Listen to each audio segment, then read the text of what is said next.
Thank you, Mr. Chairman. I wanted to thank everyone attending the Commission's 70th annual meeting and welcome to the beautiful Mississippi Gulf Coast. Over the past several years, the Commission has held general sessions on a variety of different issues, economics, mercury, ROV monitoring, oil spills, harmful algal blooms, oysters, recreational fisheries, and both freshwater and saltwater turtles. Since the TCC addresses the technical aspects of fisheries, we've decided that we're going to incorporate these general sessions as part of the TCC. This session will be examining the opening of the Bonnet Carré Spillway and the impacts of the large freshwater influx that it had on the northern Gulf of Mexico. We have a number of presentations to examine this issue, and I will turn it back over to Chairman Topping to facilitate this section. So thanks again, and enjoy the session.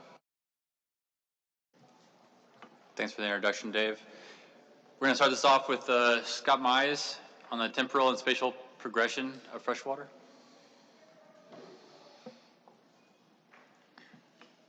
I kind of want to fix this screen if we can.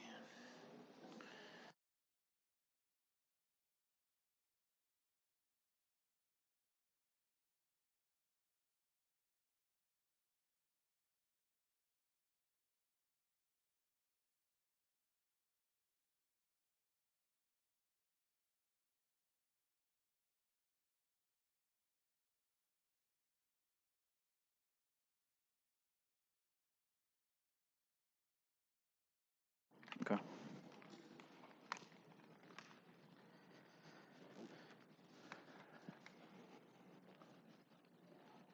Can you hear?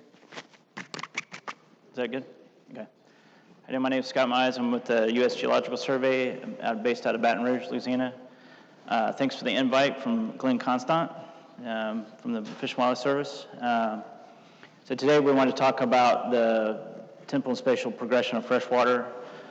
This is what we've, I hope to portray what we think we understand about what's happened in the last couple of years as well as this year, and highlighting this year. So, to set the stage a little bit, this is the Mississippi River at Baton Rouge, which is just upstream about 60 to 70 river miles from the Bonnet Carré Spillway.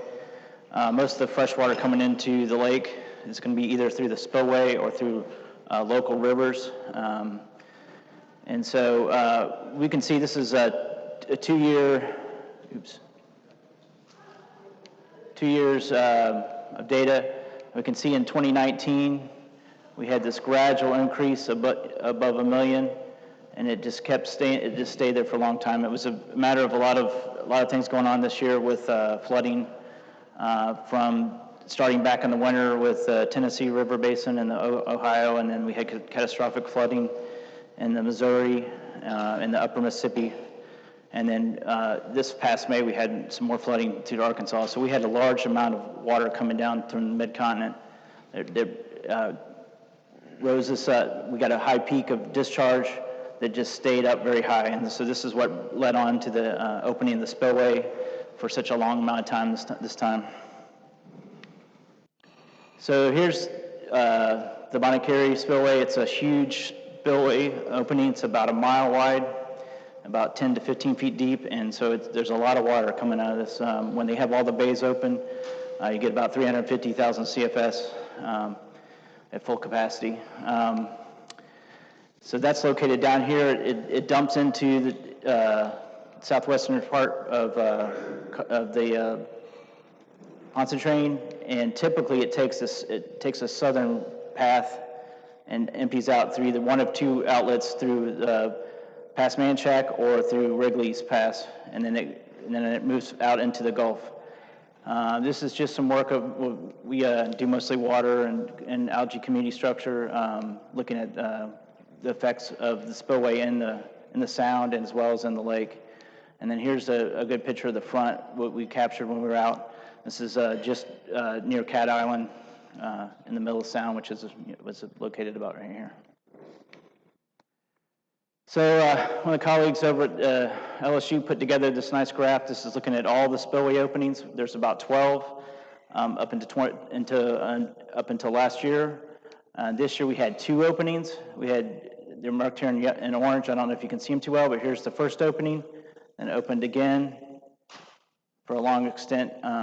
So we had a huge opening. 2011 is another comparison year. That's another recent opening, and that was a huge pulse of water that came down, and it was up at the maximum capacity of the spillway. So you can see that, and recently we've had about 5 openings in the last 10 to 11 years, where before that the average was it would open about once every 8 years or so, 7 to 8 years. So we've had definitely a wet pattern the last decade, and you can see that we've also had openings as early as January. So here's a ranking of the openings, the lowest to the highest. You can see that these highlighted here are the ones that have happened in the last decade. 2019 would be these 2 blue lines, and if you combine those together, we had a total of about 153 days with the bays open and almost 6 times the lake volume. The lake is about a 30 by 30 mile wide lake, about 15 feet deep average, so it's a lot of water. The other thing to notice is that these other openings, although we had several openings, they didn't constitute a large amount of water. They're only about a one lake volume full. And it seems like when you get to about 2 to 3 is when you start to see more effects out into the Sound, the Mississippi Sound, Chandelier Sound. So we did a comparison of looking at the drainages, the local drainages versus the Bonnet Carré. So Bonnet Carré doesn't open all year, so we had to do a little bit of annualization so we could have it for comparison. But if we look at this second column here, this gives us an average over about a 10-year period here of what the average flows are out of the Pearl and Pascagoula rivers combined, as well as the North Shore drainages in Pontchartrain. And so we see we have about 4,000 and 20,000. If we compare that to 2011, when we had another huge, we had a large amount of, a large opening, we see that these rivers were actually, didn't have a lot of rainfall, so most of the water came from mid-continent.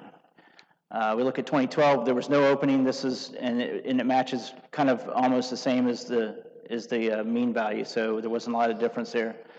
So that's kind of more like base condition. 2016, we had a huge flood that affected most of Louisiana and part of Mississippi, and you can see the numbers went up a little bit for both the North Shore and for the Mississippi drainages. And lastly, 2019, which we haven't actually complete yet because we haven't finished the year yet, we see that we also had a very large input from Bonnet Carré, but also large inputs from the drainages as well. So I'm just going to go through a couple of slides here to kind of give you a little, show you a little bit of this is MODIS imagery from NASA. It's a pretty good tool to look at to see, you can watch the plumes. One good thing about the Muddy Mississippi is you can track it through, these type of methods without a lot of work. This is before the spillway opened. You see that there's already some cloudy water. It's probably coming in from like the Amite River and some of the other local drainages. So by March, we had the first opening, and you can see the plume coming in, and it typically takes the southern route and then comes into Lake Bourne and works its way out into the Sound, into Biloxi Marsh. By April, we had closed the first opening, and the second opening had opened. It didn't open until March or until late April. So what you see here is just the leftovers from basically the first one, and as well as maybe some drainage from these local rivers as well. Early May, we started, you can't see it too well, but it opened up again for the second opening. And here's the plume from the first opening, basically it got pushed out. And by late May, it started its second round of, our second opening to bringing Mississippi River water into the system. And it looks like from here to here, we had, some of this had dropped out, some of the sediment. So by June, it was starting to get bigger. At this point, we didn't have as much volume, but it was a chronic condition, so it kept coming in just in a slow pace. Then we had Hurricane Barry came through, and not sure if it's going to show up on here or not, but there's some green stuff over here. This is a lot of algae that's forming in the Lake Warren, Mississippi Sound, western Mississippi Sound. But after Barry, you'll see on the next slide, it kind of goes away. So Barry came in and brought a lot of rainfall and everything, which later in August, by the end of after Barry had passed, you could see that there was also some rainfall, coming in from some of those drainages where it passed through the system. And then here we are in September, October, and it's pretty much cleaned up. We've had a little bit of algae bloom along the coastlines. Still occurring along the Mississippi coast as well as in Louisiana as well, on the North Shore, Pontchartrain. So I'm going to run through another set of slides here showing you some salinity, looking at some salinity graphs to give you an idea of how much effect do we have. We're going to go through a west to east in this order from west to east from 1 to 6. And these are continuous stations that are collected as part of another program, Mississippi Coastal Improvement Program. It's funded by the U.S. Corps of Engineers out of Mobile. And we have stations that have continuous salinity and gauge height that gives us some idea what's going on at these locations on a pretty regular basis. So we can see this is, the first one is this number 1. Keep it in the wrong one, that one. And we can see that it was hit pretty hard once the Bonnet Carré came in. It dropped out. This red line is going to be your average, 10-year average, or approximate 10-year average, and it's going to be the same. Oh, and I apologize. The dates on here are not the months and the days are accurate, but apparently something messed up when I imported it. It doesn't show the year, but the year is going to be what the year stated up here. It's going to be 2019, 2011. 12 and 16. These are the same ones we had on the table before, and we're just now going to check them. We're going to see what happens in each of those years. So in 2019, we see there's a huge drop. This is Barry, pulled it back up, and then we haven't run the analysis on the rest of the data yet. 2011 was another big year when we had flooding, and that year we had flooding. You can see that it had some effects. It was a little bit later in the year. It was about 3 times the lake volume. When we didn't have an opening, we still had some effects, and that was probably due to either a tropical storm or a local rainfall event. And then the same thing in 2016. 2016, we had an opening early around January, so we had the effects occurring here, and then you see the same effect. That could be, it's probably just a rain event. So moving over to the next, moving east a little bit, one station. We're looking at this station here. And we see similar effects, except for this time we don't see as much of a pronounced effect as we did at the other one. And the same thing for the 2011, we see the downfall, the salinity dropping dramatically, but it's a lot more brief. This is a lot longer time span. And similar, when we don't have the Bonnet Carré, you can see that it follows more of the normal pattern. And we keep moving towards the east, and we see these patterns. Unfortunately, some of the data is just wasn't good enough to maintain or to keep, but we see the general same pattern. It's just getting smaller and smaller as we go to east. And we're just going to push through these, but basically these are going to show us the same basic patterns. They're just going to, as you get further east, you see less and less of effect of the Bonnet Carré.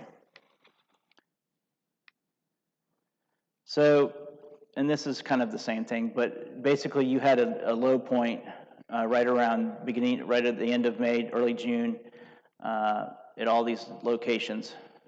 And so some of these, was for extended amount of time. So if you had any organisms, marine mammals or fish or, bivalves, and they're going to all be stressed by these long-term, low salinity conditions. Another thing to look at, we also did some profiling work, and so when we have your darker one's going to be top, this will be the bottom. We're looking at salinity here and dissolved oxygen here, but as the salinity goes down, we see that there's still a salt wedge, even though at the top goes down. We'll have the bottom won't be necessarily it'll still be salty with the salt wedge coming through.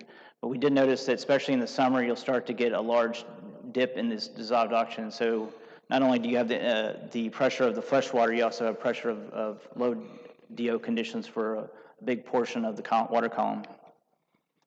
And we also ran isotopes samples through Dr. Schiller's lab in the USM, and we did 2 sets of samples, and we're planning to do a 3rd set of samples.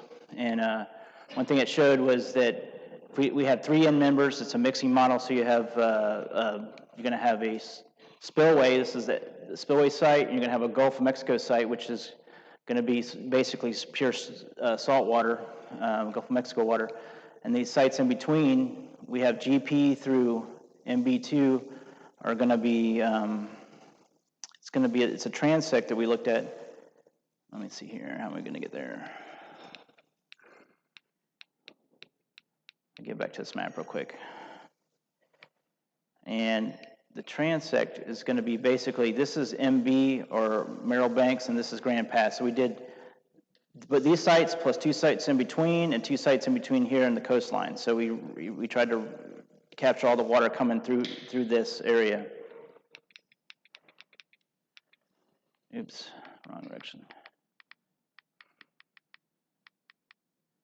So what did we find? We found that a large portion, this is pre-Berry, so we're looking at July.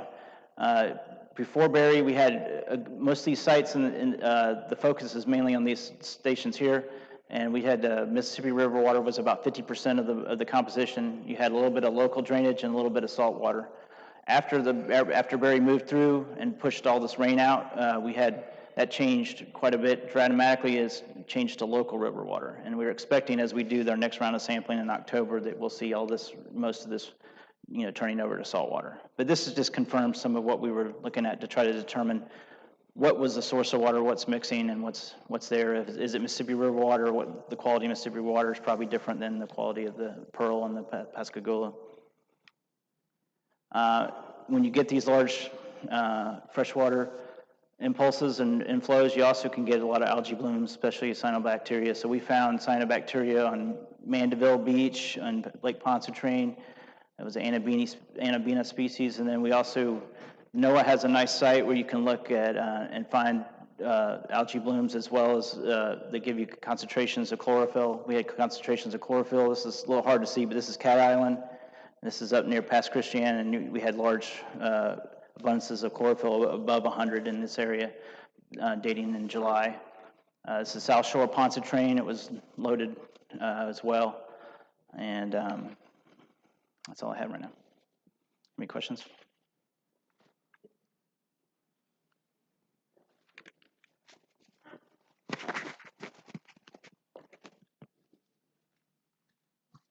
Thank you, Scott. Do you guys have any questions for him?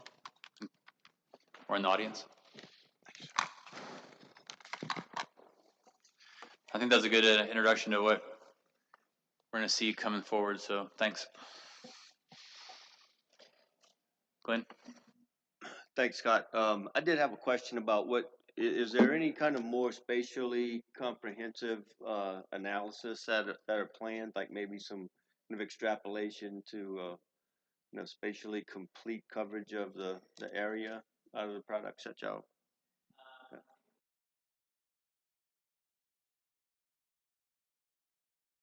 I think the Corps of Engineers Mobile District has a hydrodynamic model that may be a little bit better explaining currents, wind patterns, dominant wind patterns, and that kind of stuff, and things like that. We don't have we're not actively working on that ourselves, but there's a group that's working on that as part of the Mississippi Coastal Improvement Program, and so that hopefully that'll be available in the near future that we can look at. But I'm not aware, other than just say Modus or using some other remote sensing type products. Thanks for coming.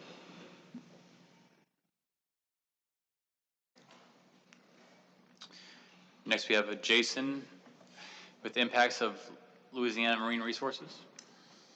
Thank you, Darren. I don't have an official presentation, but I was going to read you off some of our data, some numbers that we've been collecting in terms of impacts. This information is up to date as of September 30th. It does include some trip ticket data from August, but mostly most of that data hadn't been QAQC'd and put in place yet. So I'll just run you through a few of these. As Scott had said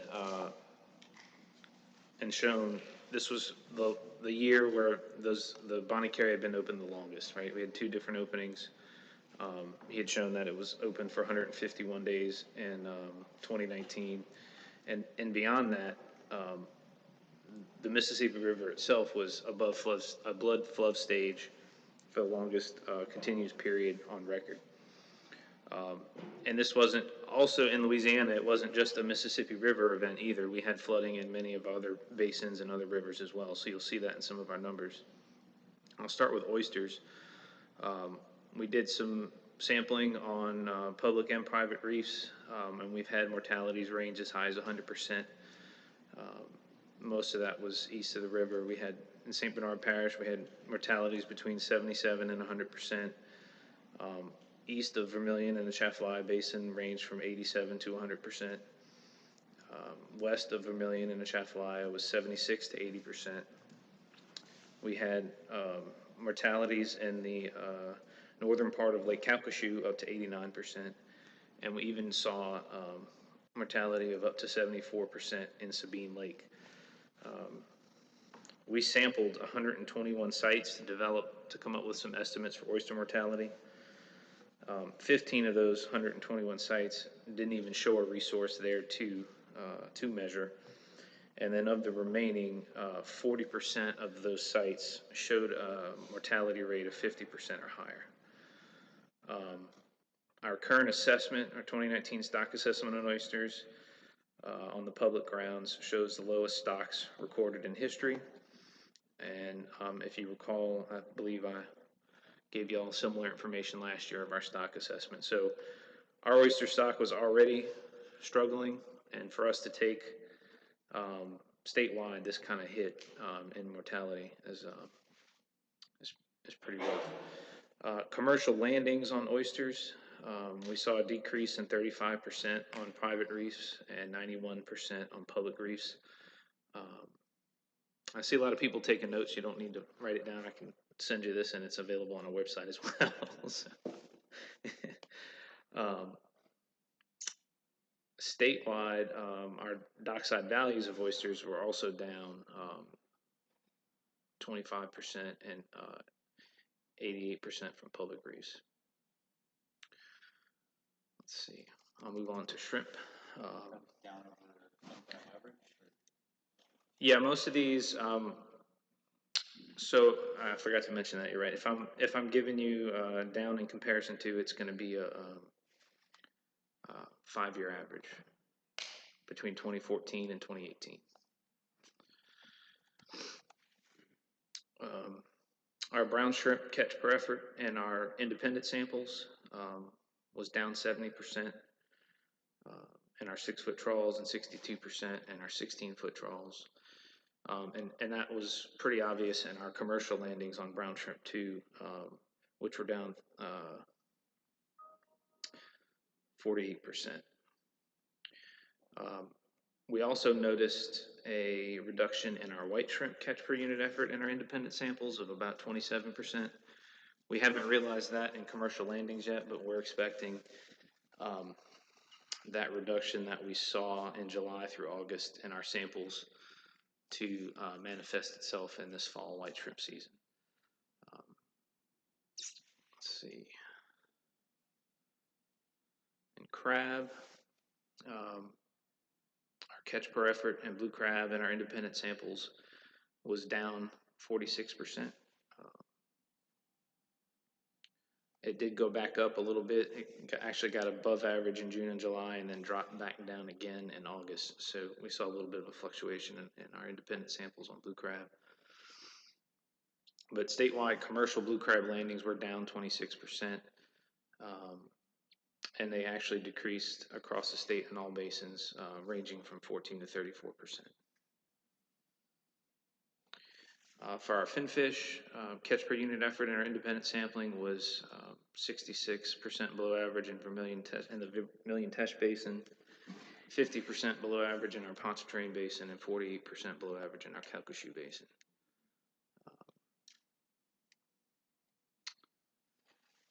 We didn't see that much of a reduction in black drum landings. They were only down 2% statewide.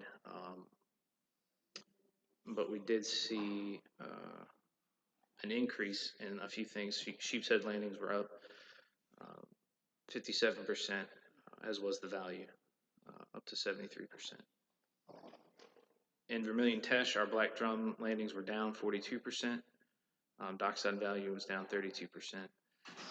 Calcasieu Basin black drum landings were down 44%, on the value down 36%. So you can see it kind of, depending on the species and depending on the basin, it was varying. Some areas got hit harder than others, especially when it came to finfish. We have been doing some additional monitoring in the outfall area of the Bonnet Carré. We did collect a minimum number of invasive species, but we thought we might see a few more, but they didn't run into too many of them. We haven't really documented any impacts on inland fisheries. There's been a few DO issues. Could be normal summertime stuff, but our freshwater fisheries have been doing okay. We did see a small reduction in crawfish landings in a few areas.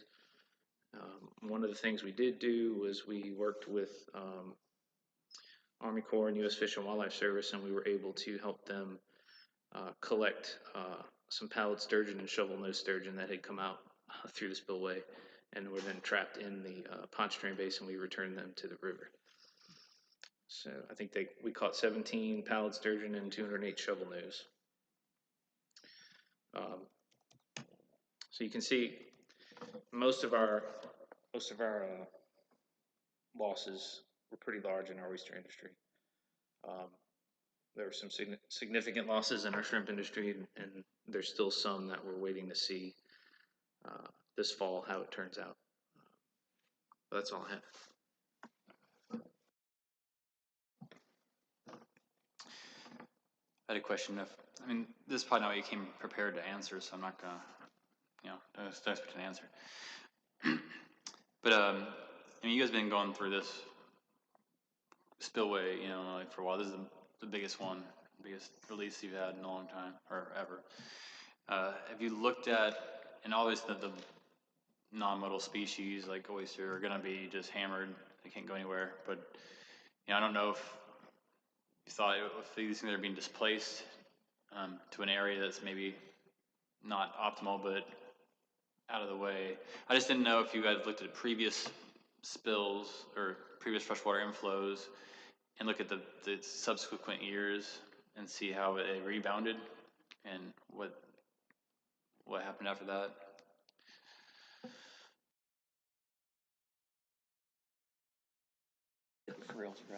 All right.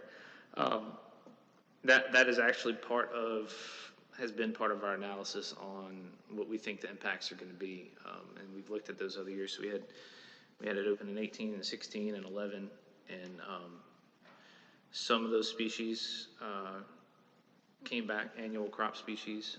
If there was, blue crab seems to pop back pretty well. Shrimp, there's many factors that go into the productivity of the shrimp industry, and so we have seen some reduction in productivity following a flood event in shrimp. We're expecting to see similar things with the white shrimp industry this year. But you're 100% correct in oysters. It's dead, and they can't move, they can't get away. And that I think that has a lot to do with in certain areas of our state, especially in the Pontchartrain Basin east of the river, where a lot of this water ends up. That's why that used to be our gold mine for our public oyster seed grounds, and it's been slowly eroded away. And these flood events, every time one happens, it takes whatever we've been able to build back up and wipes it out again. But on the other fisheries, we are looking into trends to see how they're going to bounce back. Thank you. So I just, like I say, just a little around the edges.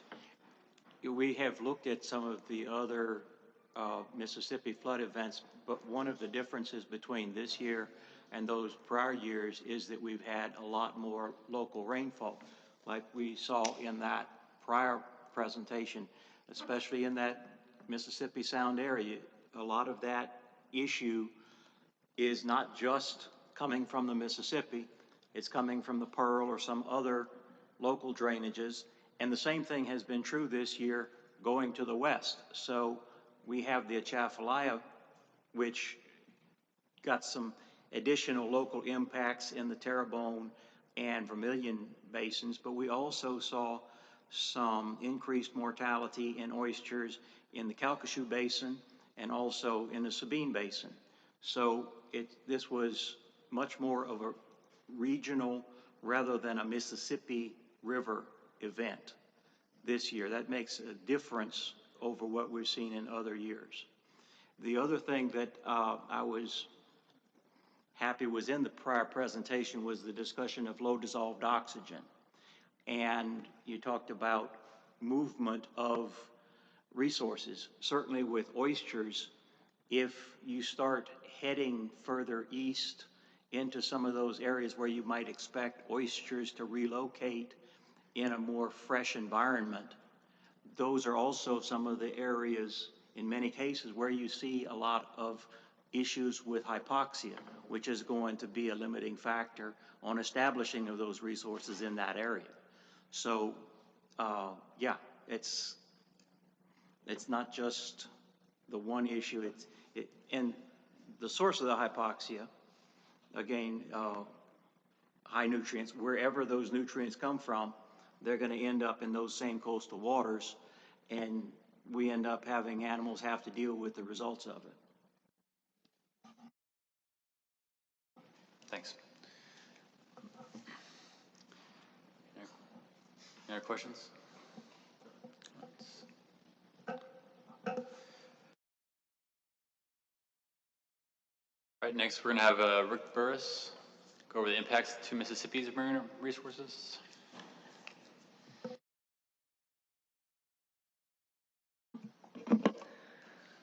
Thank you. Obviously, I'm not Joe Jewell, but I'm sitting in for him today. We got a pretty busy presentation. A lot of it's redundant over what Scott presented earlier, but I'll try to go through it and not bore you to death.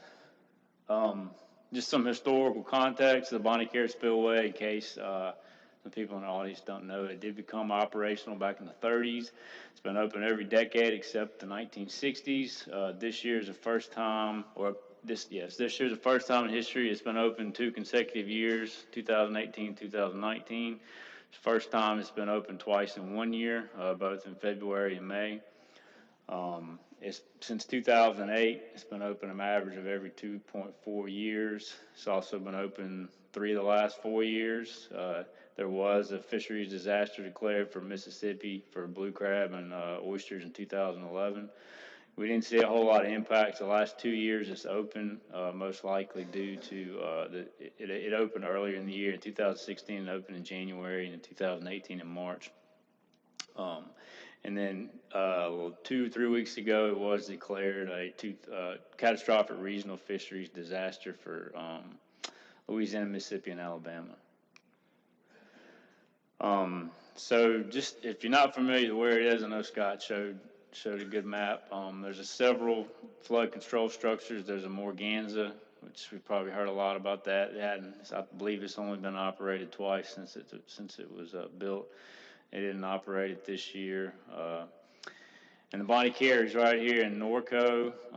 It obviously flows in Lake Pontchartrain and then out into the Mississippi Sound to Lake Borgne and to the Mississippi Sound. There's a couple other diversions, Carnarvon and Bohemia, and then obviously the river, the Mississippi River comes out here in the Delta.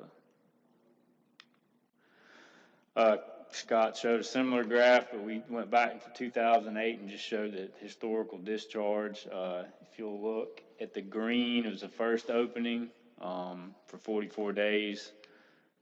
This thing, no way. It's 44 days here. That's 2011, the blue that got almost 350,000 cubic feet per second. And then the second opening, which was the longest in history, 79 days.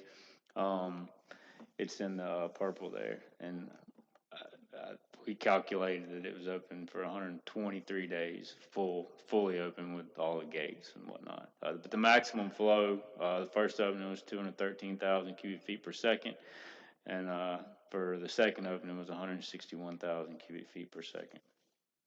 This is the USGS gauge that we partner with through a joint funding agreement at St. Joe. I believe Scott showed this data as well, but this basically paints the whole picture.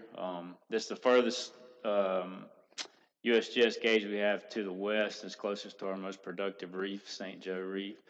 You can see the salinities were probably around average prior to the opening. It opened on February 27th, about right here, and we started seeing the salinities go down, and they were basically at zero, between 1 and 0 the whole time the spillway was open. You could see it closed in April and started coming back up just a little bit. Still never reached 5 parts per thousand, but then once it opened again, it stayed pretty low. This is that Hurricane Barry peak.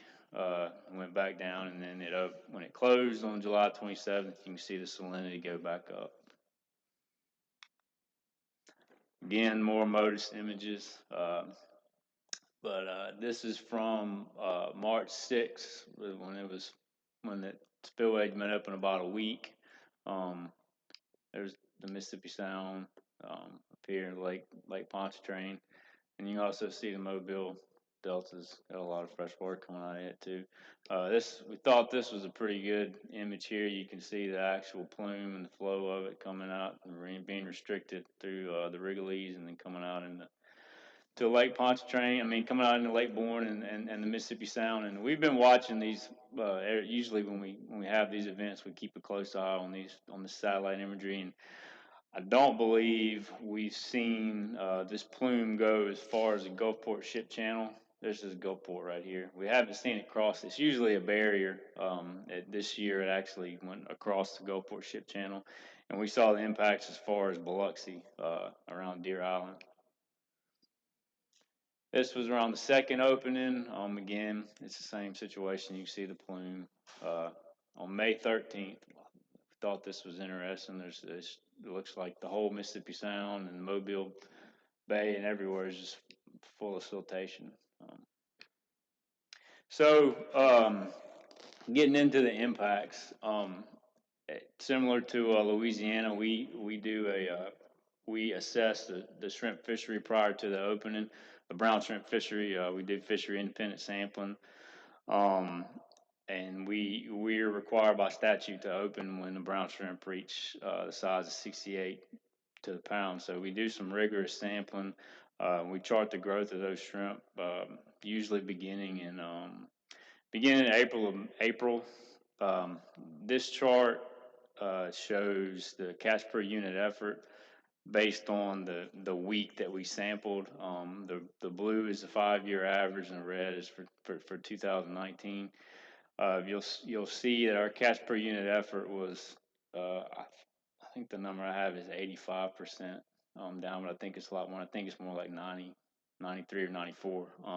But this was just for the Western Mississippi Sound. For the entire Gulf, for the entire Mississippi Sound, it was about 85% below what we typically see.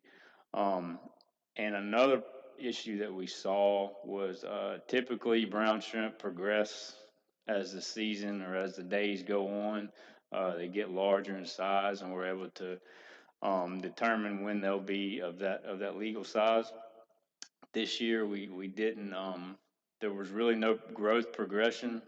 They really never got any bigger. We think there was a lot of post-larval mortality and some juvenile mortality due to the lower salinities, and there's probably some eastward movement to try to, or migration to get out of to try to move away from that freshwater. But we never really got to the size where we could open. So our commission actually opened a season on an emergency order. There's a statute that gives them that provision. So we were able to open the season, and our data translated into that season. What we thought we would see, we saw. This is our brown shrimp landings going back to 2010. 2019 landing exam value, excuse me. 2019 is obviously preliminary data. It's through the month of August. But I could tell you that right now we're down about 73% through August compared to previous years on our brown shrimp. Typically the highest landings we have are in June and July, and those were down considerably. White shrimp has been a little bit higher this year, but we don't foresee that to continue as we get on. Our typical white shrimp season goes on through November, and just through anecdotal reports, it hasn't been looking good so far. So we anticipate white shrimp to start to decline as well. Let's take a look at our crab landings, commercial crab landings. We similar to Louisiana, we're down about 25%. I think June, July, and maybe March landings were significantly down, but there are some other months where they were higher than others. So we're only down about 25%.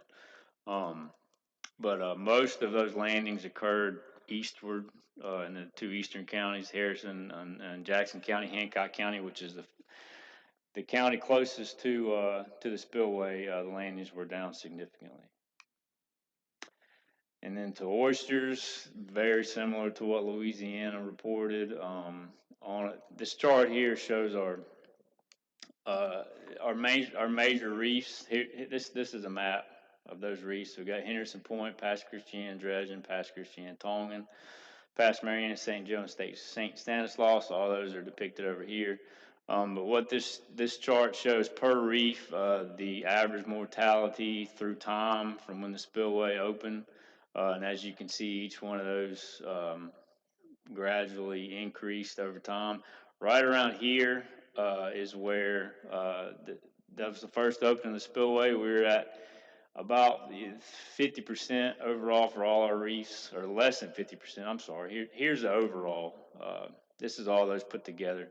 So through the first opening, we were actually at about 40% mortality, which is what we expected.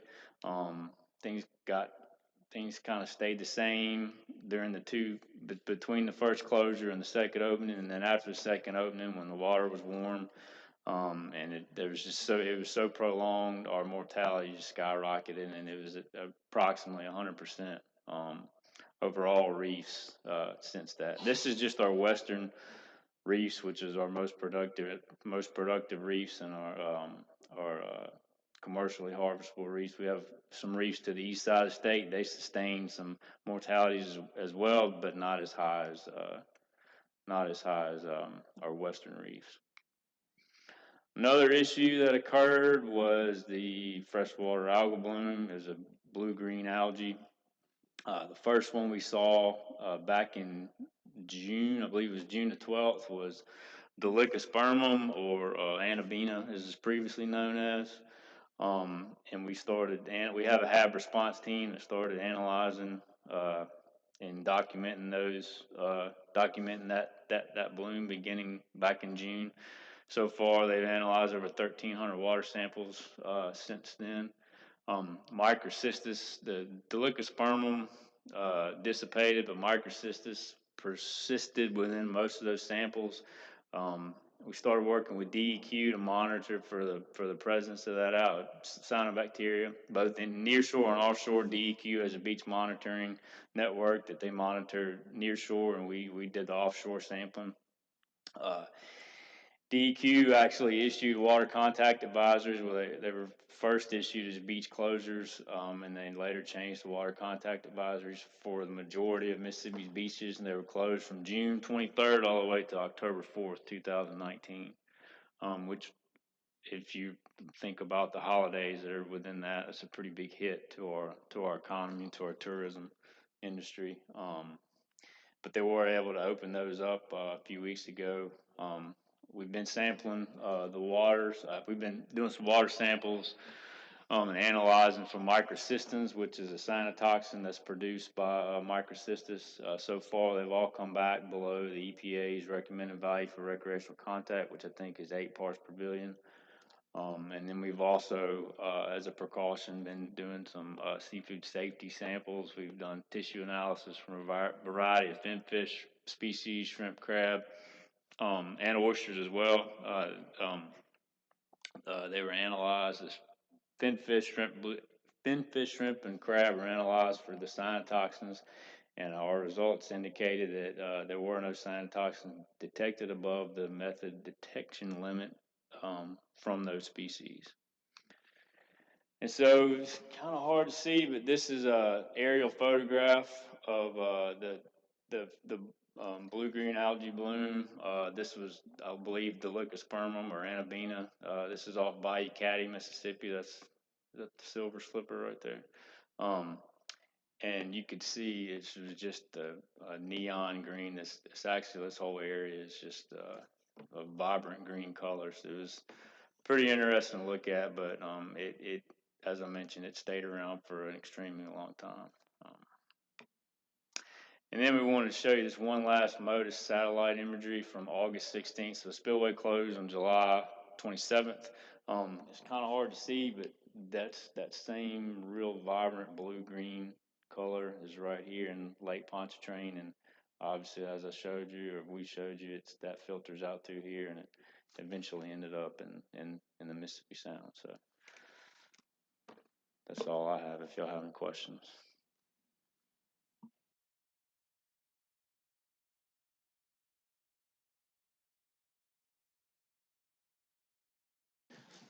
Any questions? Your crab, it seems, it's kind of hard to say, I guess, what the freshwater, how it affected it. You got your years, it's kind of going up, and 2019 wasn't complete yet, but there was that graph a certain time period, because you had 2019 on there, right? On that graph. Did it? Yeah, that was the previous. I think there, right there. So is it this?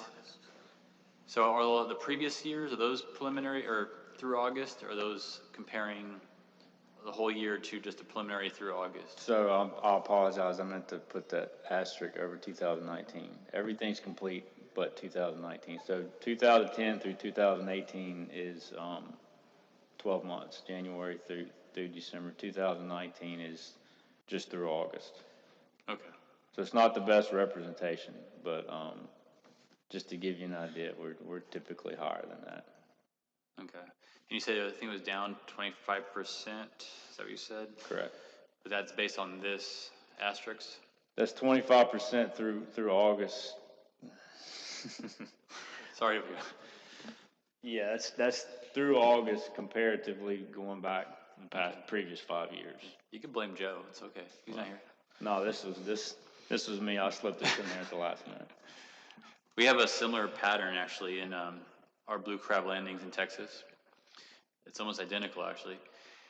We had a bump 2015-16 after the drought years of before 14, and we had real low numbers, and we had a really big spring rain and inflows in 15 and 16, and our numbers just skyrocketed in 16. 15, 16, 17 were peaks, and all of a sudden now we're getting back to normal flows, and it's coming back down again. So you might want to just watch that. It might just be normal, it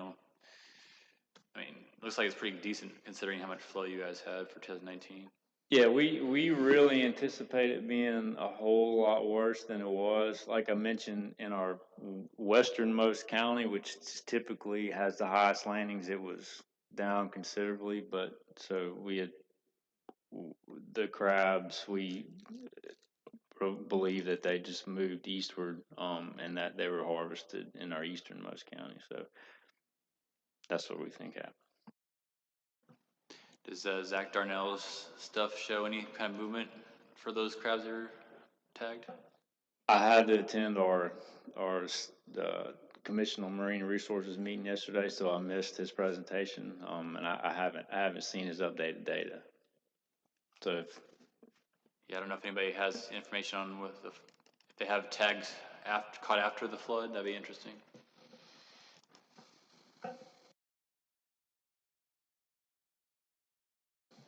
Thanks. Questions?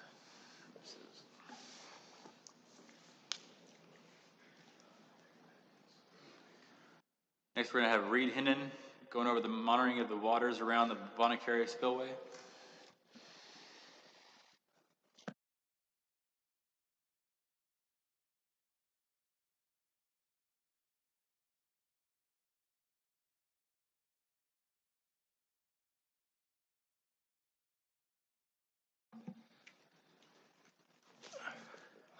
Good afternoon, thank you.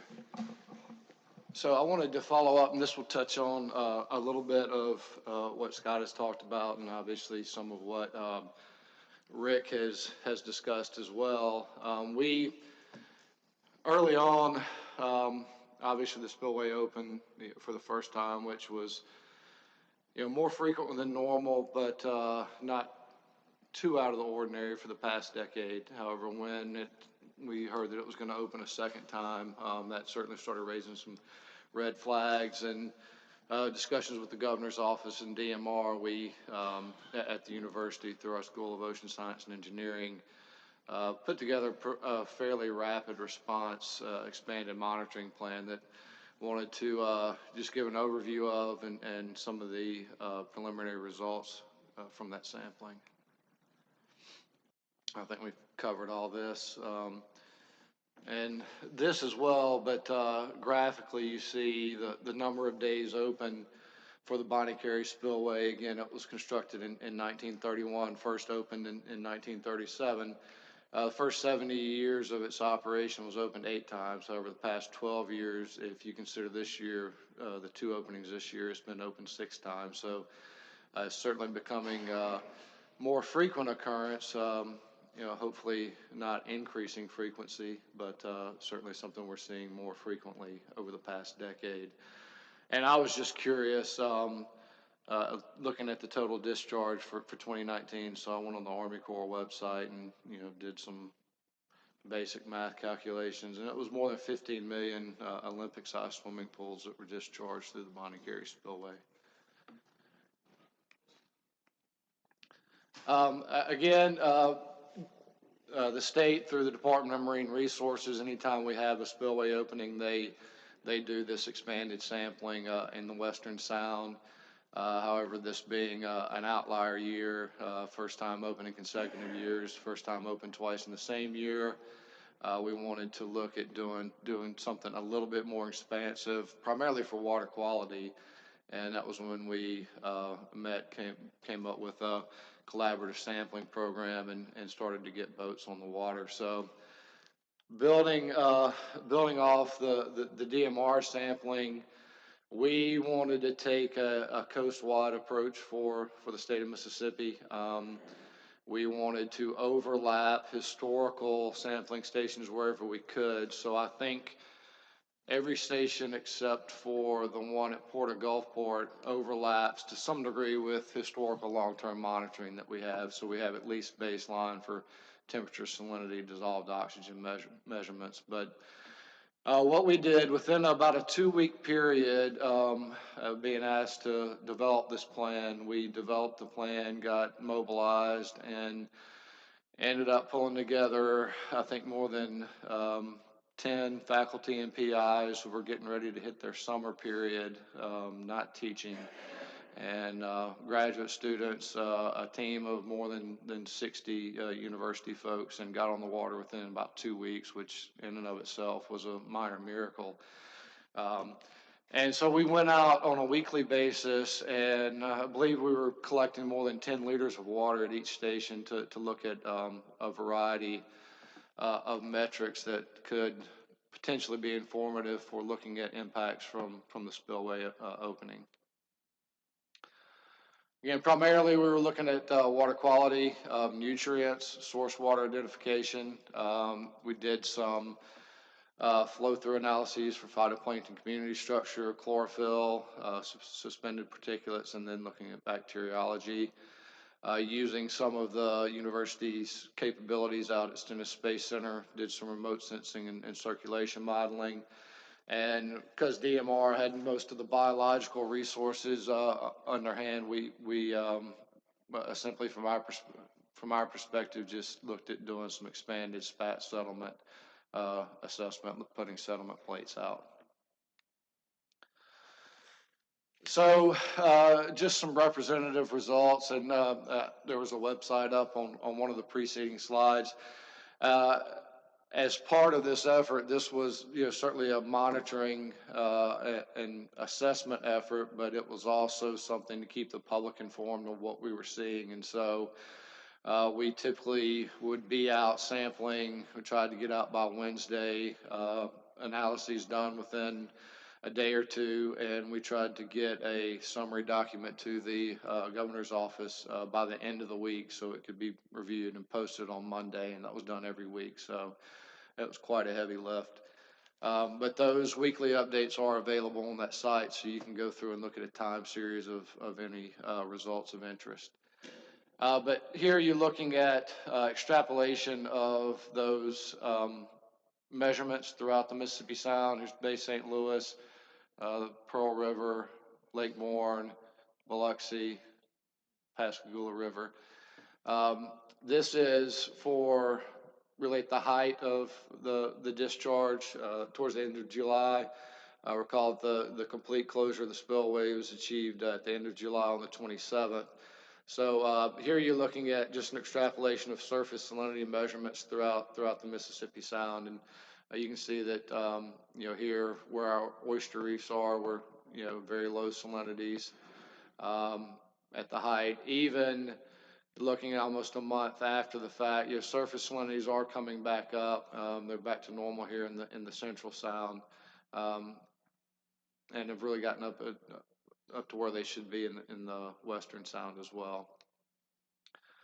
The same thing looking at bottom salinities for those same dates. Obviously, bottom salinities are going to be more important for oysters and shrimp and benthic biota. Very low here in the Western Sound. But when we get past a month past complete closure, things are back up to high seasonal salinity conditions. This is touching on a little bit what Scott mentioned, and Glenn, I think what you were asking about, and this is one of the really cool things I didn't even know we were doing within the university. This is Dr. Alan Schiller. He would get a water sample from each of those stations, and from that he would look at the isotopic composition for oxygen within those water samples. And from that, based on some point samples he's gotten from various river systems, he can essentially fingerprint the fresh water in the sample for each sample that we collected. And so what you're looking at on the left is end of July, and here we are middle of August, about 2 to 3 weeks after the spillway was closed. So on the top, this is the scale here is percentage 0 to 100% on top and bottom. The top graph is the percentage of all the water in that sample that could be assigned based on the oxygen isotope signature, could be attributed to the Mississippi River water, i.e. the Bonnet spillway. You can separate it, you can see that distinction a little bit more clearly on the bottom, which is if you parse out just the fresh water that was in that sample, the percentage of that fresh water that could be tied back to the Mississippi River based on that isotopic signature. So essentially, what's the presence of spillway discharge throughout the Mississippi Sound. And what's interesting is towards the end of July, this was just 2 days before the spillway is closed. Obviously, you're not getting a whole lot of fresh water south of the islands, but what we did get here was almost 100% Bonnet Carré spillway discharge. So as that's coming through the Wrigley's, it's assumingly flowing out here through the Biloxi Marsh and Cat Island. But what you can see throughout for all of these is even after the spillway is closed, we are seeing remnants of spillway discharge all the way to the Pascagoula River, which was our easternmost sampling station. And if you're really keen, you'll notice this outlier here, which is closest to the Bonnet Carré spillway, but has 0% Mississippi River water.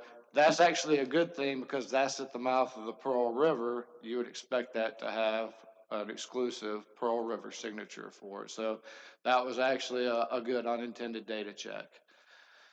So using this as source water fingerprinting, we can say that we are seeing some level of impact throughout the entire Mississippi Sound. Essentially, this was evident throughout the entirety of our sampling. So while there's certainly going to be natural routine impacts from local riverine discharge, that was also being, there was a cumulative effect from the Bonnet Carré spillway discharge as far east as Pascagoula. So another thing that we were looking at was ocean salinity circulation modeling. Unfortunately, the animations aren't linked in here, but here on the top, this is salinity. Here you're looking at modeled salinity from 0 blue to 35 being red for July 16th. And then down here is August 15th. And you can see through the animation that there's essentially a daily pulse throughout. Obviously, when we had Hurricane Barry come through, that was an outlier. But it was essentially a daily pulse. And even when we get to 2 to 3 weeks after the spillway being closed, we're still seeing that retention of freshwater in the western Mississippi Sound and Lake Borgne. Obviously, that has some seasonal effect from it. If the spillway had been closed or this had happened 3 to 4 months earlier, the persistence of the discharge within the Sound probably would not have been quite as long if we had gotten a couple of good northerly blows that would push that water out. Being this happening in summer with typically southerly flow, that tended to hold the freshwater discharge in the Sound. And, we talk about the freshwater impacts. You also have to consider, as Scott mentioned as well, the sediment load coming out of that.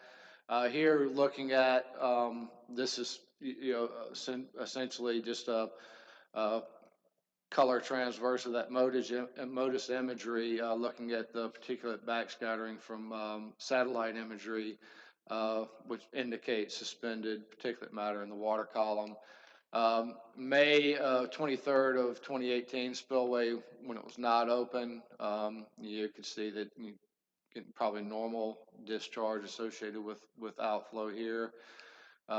End of May in 2019, we're seeing high levels of sediment loads throughout the Mississippi Sound. This is important. Obviously, it's indicative to some level of the freshwater impacts, but our main harvest reefs are right here in this area, so you have potential for burial there depending on where these sediments fall out. Gulfport Ship Channel is obviously a very important component for the blue economy here in Mississippi. Obviously, we don't think the channel got filled in, but there could be some level of impact there.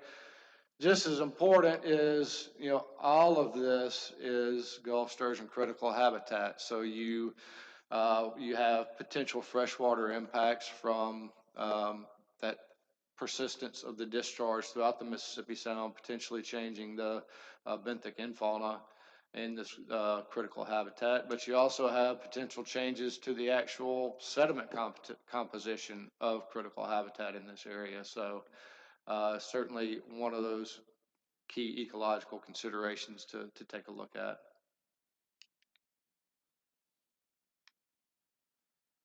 And again, we're continuing the spat settlement monitoring. This is really high tech. We go from satellite imagery to a cinder block with two tiles attached to it, but we're putting those out monthly to look at recruitment around the historical reefs to see what next 2 or 3 years may look like. Obviously, we'll have to look at something from a restoration standpoint as well.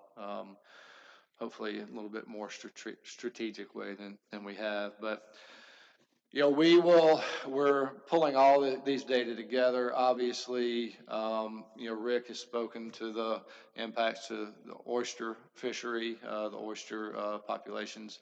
That's something that we can immediately quantify. We can look at the dollar amount and landings, but in terms of the fishery populations and ecosystem, that's something we're going to have to look at over time. For a lot of respects, particularly for finfish, it's something that we're going to have to monitor, the year classes over time to see if we see dips, just because it's too variable to try to get any handle on what impacts may be right now to young of the year for spotted sea trout, red drum, any number of estuarine dependents. That's it. Thank you. Any questions?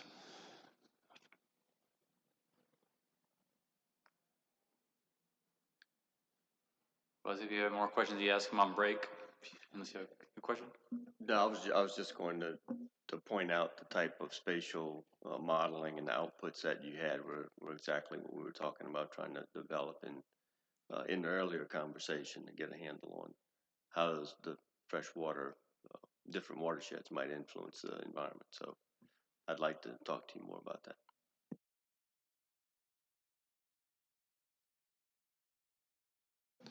All right, kind of skipped over the break earlier, so I think we'll take a 10-minute break. If you go with that. Yeah, that wasn't my fault. I was here.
that starts the clock.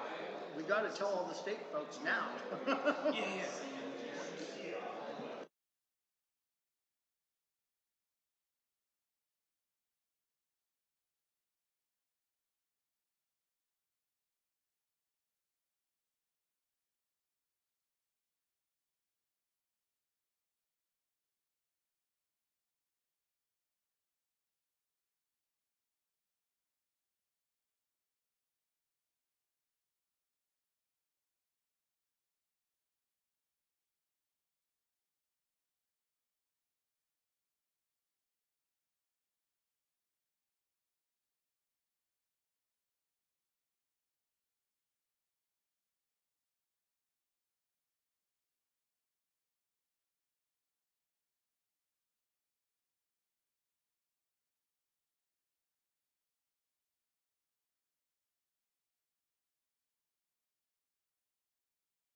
All right, I think we'll get started. If everybody could take our seats, please.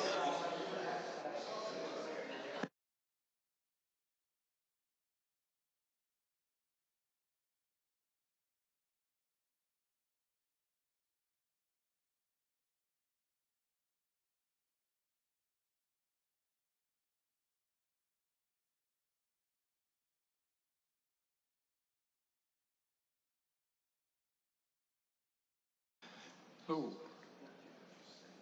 nice car. I think we'll continue with the freshwater inflows. We got John Maresca with going over the economic impacts to Alabama as a result of the freshwater. Yeah, thank you. Yeah, freshwater, not related to the Bonnet Carré, so thank you, Harry, for pointing out this was a regional-wide problem and not just a Mississippi River problem, and thanks to Rick for pointing out the sediment plumes in Mobile Bay. So, January through May, the Mobile River exceeded its flood stage every month. The bottom salinities on the oyster reefs in the lower portion of the southwest corner of Mobile Bay, we had 100+ days where salinity was considered freshwater on those oyster reefs. Compared to 2018, we only had 15 days where we had freshwater salinity on those reefs. We had a 75% decrease in the abundances of Gulf menhaden in our fishery independent surveys. In contrast, we had a 200% increase in bay anchovies. So we also had increased abundances in juvenile blue crab. So we feel like this is probably just these are fixed stations. So we feel like this is just a shift in abundances due to flushing from all the fresh water up in the Delta. Usually these animals are in the marsh up in the Mobile Delta. We also, for January through May, we had a 20% increase in the commercial catch of blue crabs. So we don't know how that'll fare out for the rest of the year. So it's preliminary, but it looks like catches went up during those flooding events. Another impact that may be related to Bonnet Carré, so the products that we were receiving from Louisiana and Mississippi that our dealers process those products, those were down, oysters were down, crabs were down, and those shop estimates ranged anywhere from a 60 to 90% reduction in the amount of product that they were receiving out of Louisiana and Mississippi. So that's my presentation.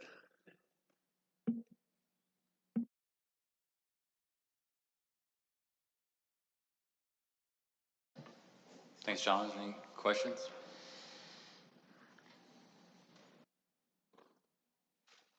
All right, thanks.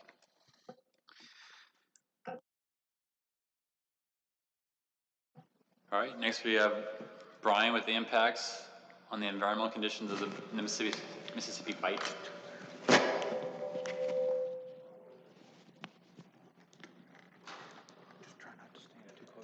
table, because they're all speakers up there. Yep. Okay, sounds good. Hi guys, my name is Brian Dwankowski. I'm with University of South Alabama Dauphin Island Sea Lab. And today I'd just like to talk to you guys about some of the rapid response that we put together in order to try to capture some of the potential impacts of the Carré Spillway opening. And similar to what USM was doing, this was a real mad scramble, right?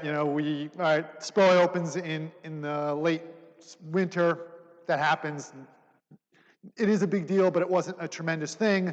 Then we hear about it, the plans to open it a second time, and it was like, all right, alarm bells go off. This is really a potential unusual event, potentially a very anomalous event. And so we tried mustering the troops, and that's why you see this long list of sort of collaborators. We were really scrambling to get enough people together and enough money together to do some reasonable sampling to get a rough idea of what potential impacts might be occurring out on the shelf. And so this is just an image of the spillway opening. As a lot of people already highlighted, this is sort of an epic spillway. There's a lot of water coming into the area, and we'll talk a little bit more about that. But I do want to acknowledge funding. A lot of this work was supported through NOAA, in particular Mississippi Alabama Sea Grant, as well as the NOAA Restore Science Program is sort of what allowed a lot of this for a lot of the work to have happen, as well as to have some monitoring in place so that we could put this event in context, or potentially put this event in context. Okay, and there we go. So the first thing I just want to talk about is that this region is not anomalously or is not unexpectedly affected by fresh water, right? So it is an area that is exposed to fresh water regularly. And so what you see here is satellite images of sea surface salinity, and this is just a somewhat random year that I had handy, 2016. The coloration is salinity. Reds are very high salinities, 35, 36, 37, and the blues are relatively fresh water. And this is sort of a broad perspective, but what you can see is over the course of April, May, June, so along the top, it's not a pointer up here on this, is there? But anyway, along the top, you have sort of April, May, June, July, August, September, and what you can see is that there's this seasonal migration of fresh water where if you look at June, May, there's a little bit of blue in our neck of the woods in the Mississippi Bight, and then that spreads June, July, August. You can see that tongue of blue water really work its way across the entire Mississippi Bight. And so this area regularly... The top button down hard. Hold the top button. Oh, that. Oh, yeah, perfect. Yeah, nice. Okay, so you can see this tongue of fresh water grow and extend with the seasonal progression of summer. And this is a regular event. It happens just about every year. And so we do see a lot of fresh water coming across our neck of the woods. And so this isn't an area that isn't normally exposed to a lot of fresh water. And so the question is, where is this water coming from? And there's a couple different spigots that we can look at. There's a couple buckets of water that we get our fresh water from. The big dog in the region is obviously the Mississippi, right? And a lot of that water is coming in through the Bird's Foot Delta. And this water tends to stay offshore. Occasionally it'll take a wiggle or a waggle sort of into our area. But some recent work by Alan Schiller's group, a postdoc of his, recently put out a paper that has indicated that a lot of these local sources are very big contributors to the inner shelf and the mid-shelf regions of the Mississippi Bight in terms of freshwater contributions. And so these local rivers are really important. And so when we're thinking about sort of this new sort of input of the Carré Spillway, it's a very large source of water, but what's different about it is that the Carré Spillway is Mississippi River water, so it's loaded with nutrients relative to these local sources. So, even if we have a big year in local discharge, adding the Carré Spillway adds a lot more nutrients into our area. And so we have this combined effect of enhanced fresh water, but we also have enhanced nutrients. And so understanding what the impacts of those can be quite important because these higher nutrient-rich waters tend to have negative impacts, things like hypoxia, harmful algal blooms that have been mentioned. And so it's not clear what the impacts of this Bonnet Carré spillway are, particularly out here on the shelf, if there's any effects. You know, a lot of the work that a lot of the stuff that was presented showed these sediment plumes all impacting sort of the inner estuaries here, but that water has to work, that fresh water has to work its way out onto the shelf here, and so there's a potential for negative consequences on the shelf, and you know, in terms of fisheries, enhanced hypoxia may do some unexpected things to the fishing environment, and particularly sort of juveniles may become easier prey items if they're in a low dissolved oxygen environment. And so there are potential fisheries implications by having enhanced areas of hypoxia. And then as we mentioned, you know, fisheries and tourism, whether you have you know, poor water quality and harmful algal blooms, these things can affect obviously fisheries, but also tourism. And so in general, understanding what the impacts of adding the Bonnet Carré spillway to the mix is an important question that we need to think about. So the way I sort of attacked this problem was, because this is an area that experiences a lot of fresh water, what I was really interested in is trying to understand, can we quantify the compounding effects of the large-scale anthropogenic diversion, i.e. the opening of the Bonnet Carré spillway, in conjunction with the natural flooding period of local rivers, right? And so we've kind of talked about this already, is there was a lot of local flooding in the area in conjunction with the Bonnet Carré spillway. And so when you couple these two, what happens? And you know, the questions I'm thinking about are, is it possible to change the coastal circulation? So fresh water is a source of buoyancy, and it's a physical forcing that can affect circulation. So there's a potential to change coastal circulation. There's a potential to change the amount of stratification we have on the shelf. And the stratification on the shelf in turn leads to, you know, quote unquote dead zones. And so a lot of the press, the popular press focuses on the Texas-Louisiana shelf. And so the question is, if we're getting Mississippi River water into our area, is there potential for an exaggerated area of hypoxia in our area? And on the Mississippi Bight. And so those were some of the questions that I went to the summer sampling with. And so my focus is really on the Alabama shelf, and that's in part because of logistics, where we were, what we could get to with the amount of funding we had, sort of limited us to the Alabama shelf. But I also sort of stuck with the Alabama shelf because we know we have some historical data sets on the Alabama shelf that we can take this year's data and compare it to previous years. And so that should give us some perspective on, does this year look any different than previous years? And we haven't got to the, so to date, what we've been doing is just sort of working on this year's data. We haven't got to the historical retrospective yet, so you know, keep an eye out for that in the future. And so what I'm really just going to present is what we were seeing in terms of the hydrographic conditions in the summer of 2019. The historical perspective will be coming down the pipeline, hopefully in the next year or so. So with that, we'll take a look at where we were sampling.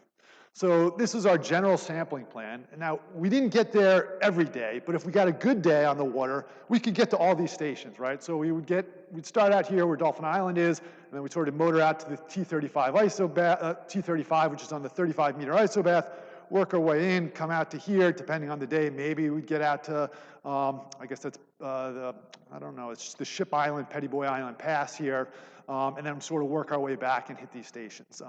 And the reason why we have this section is because was historical work funded by the state, the Fisheries Oceanography in Coastal Alabama, that's this FOCAL acronym, survey that was run along sort of the main pass here out to the 35-meter isobath. So we have historical data along that transect, and we also have historical data at this T20 site, this focal mooring. It's sort of two components. It's a focal mooring where we have a lot of instrumentation, and we also have this new buoy that was funded by the NOAA Restore Science program that is going to be, that's in the process of communicating data in real time to our ocean observing network, the ARCOS network here, formerly known as mymobilebay.com. And so we're working on getting this data in real time so that people can see what the dissolved oxygen conditions are out on the shelf in real time. We're hoping to have that going by the next hypoxia season, basically this coming spring.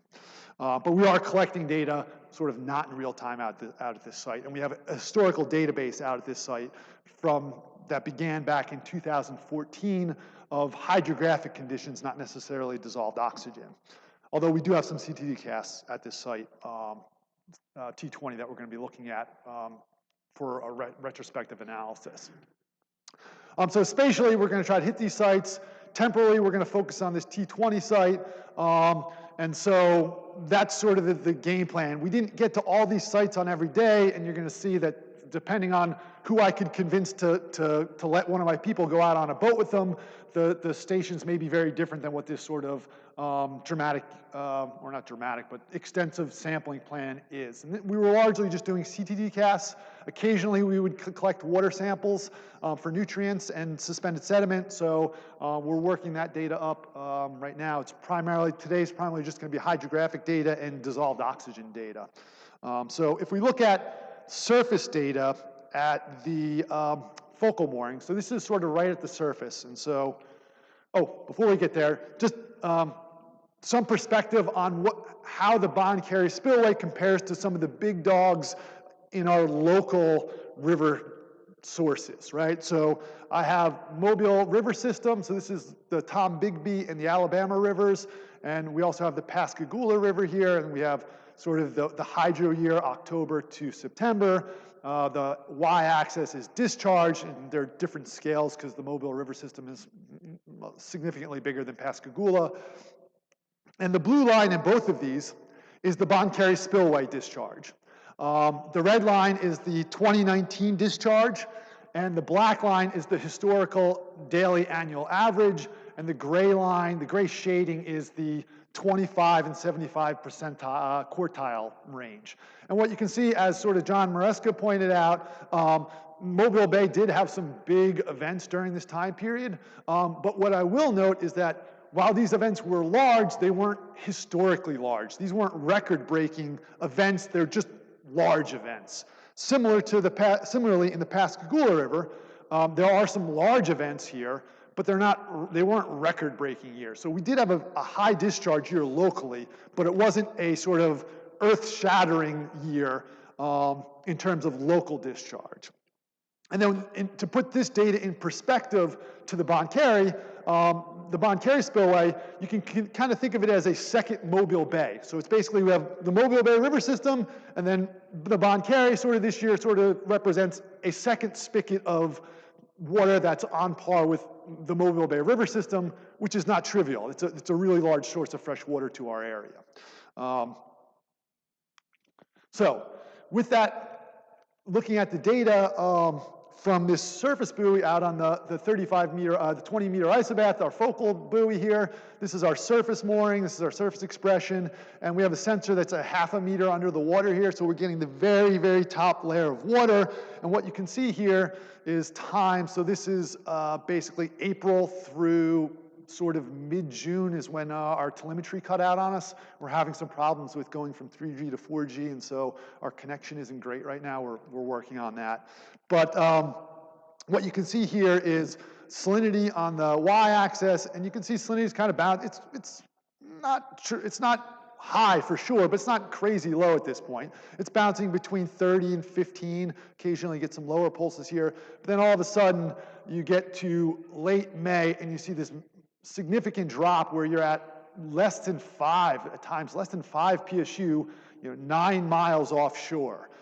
And I've looked at a lot of data at this site, years of data. I've never seen anything, this low in probably a decade's worth of records at this site. So we're seeing, this is a pretty historic, I would say, I don't have confirmation of this yet, but my gut impression of this event was this is probably a pretty historical low for the site relative to the data that I've seen at this point.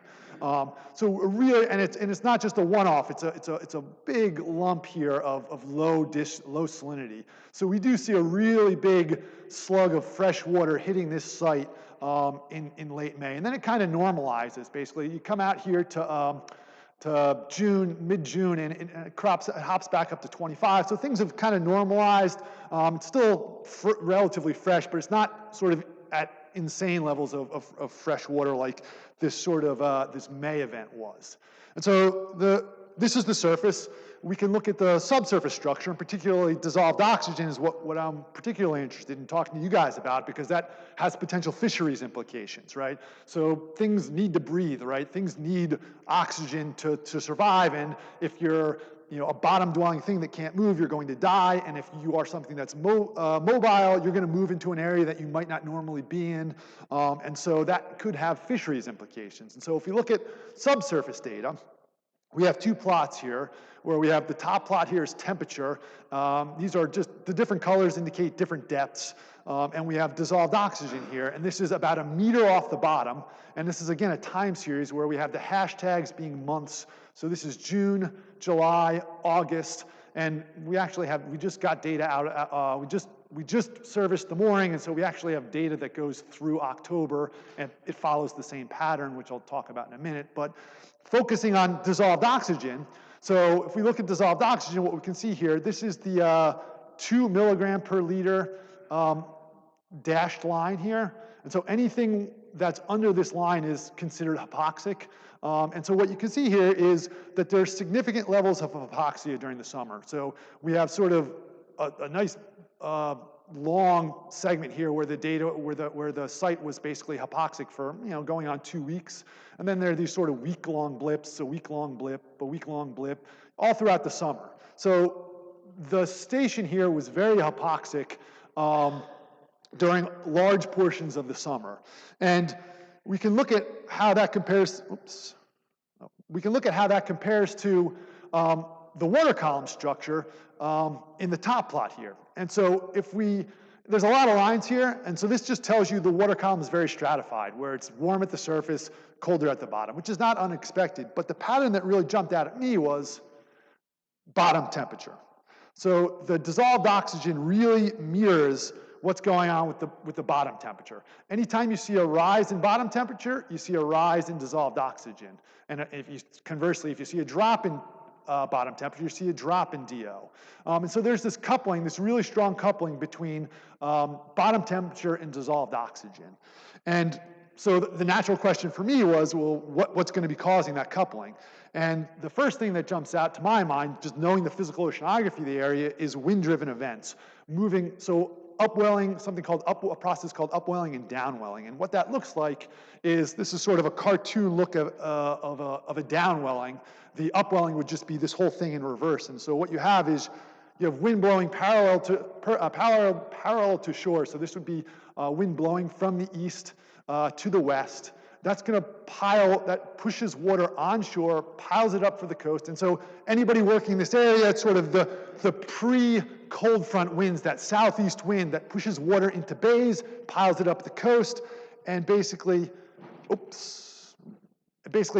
piles it up the coast. That pushes warm, oxygenated water down, and then in the bottom boundary layer, water moves offshore, and so this warm, oxygenated water moves offshore, and that's why you see the patterns that you do. That's why you see these warm waters being associated with better oxygenated water column, right? So we see this wind-driven response at multiple times throughout the summer, where this dissolved oxygen data is really coupling surprisingly cleanly with the bottom temperatures. You do see Hurricane Barry come in here and sort of warm everything up. It just basically mixes the water column, and you see the DO jump there.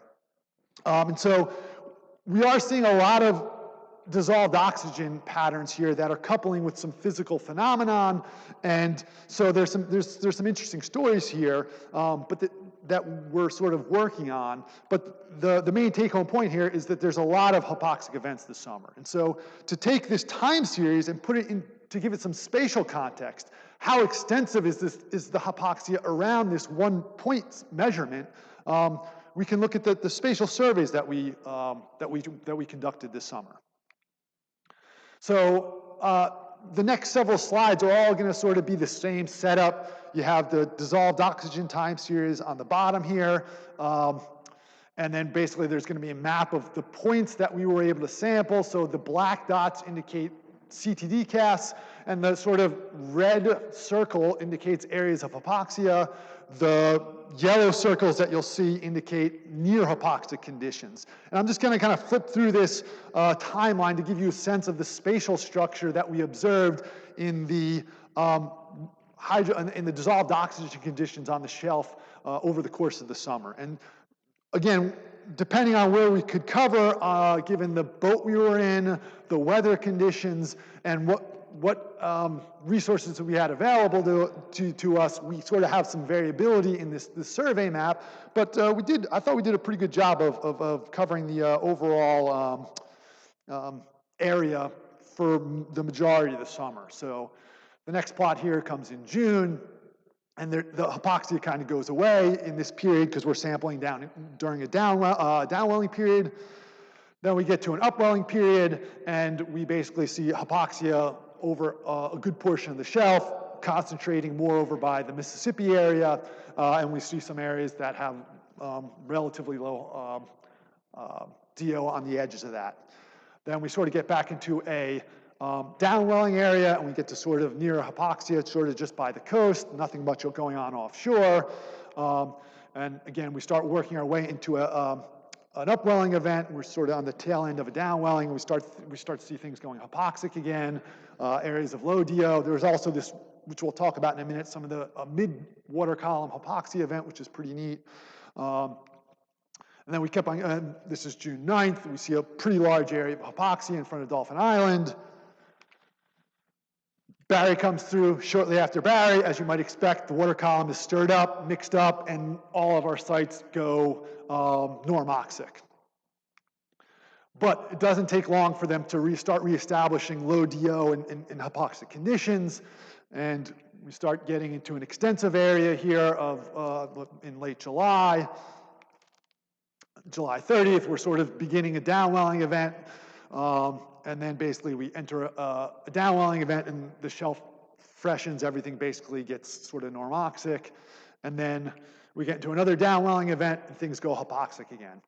So we can see this pattern of upwelling and downwelling, and we can see that the spatial structure on the shelf sort of matches what we're seeing in the time series data, and there are extensive areas of hypoxia on the shelf here, and this is something that I think, there's some people at USM that have been doing some fish haven monitoring that I think are seeing very similar things, that hypoxia is something we probably should start paying attention to because it appears to be more prevalent than I think a lot of us thought. I think a lot of us thought it was a Texas-Louisiana issue, and I think it's turning out to be a Mississippi-Alabama issue as well. So I think this is something that we should keep an eye on. If we don't manage watersheds properly, if we don't do water management plans, and we start increasing nutrient inputs into our local rivers, we may have enhanced hypoxia problems going forward. But this year in particular, it's hard to put in context at this point because this is 1 year, we have the Carré Spillway opening,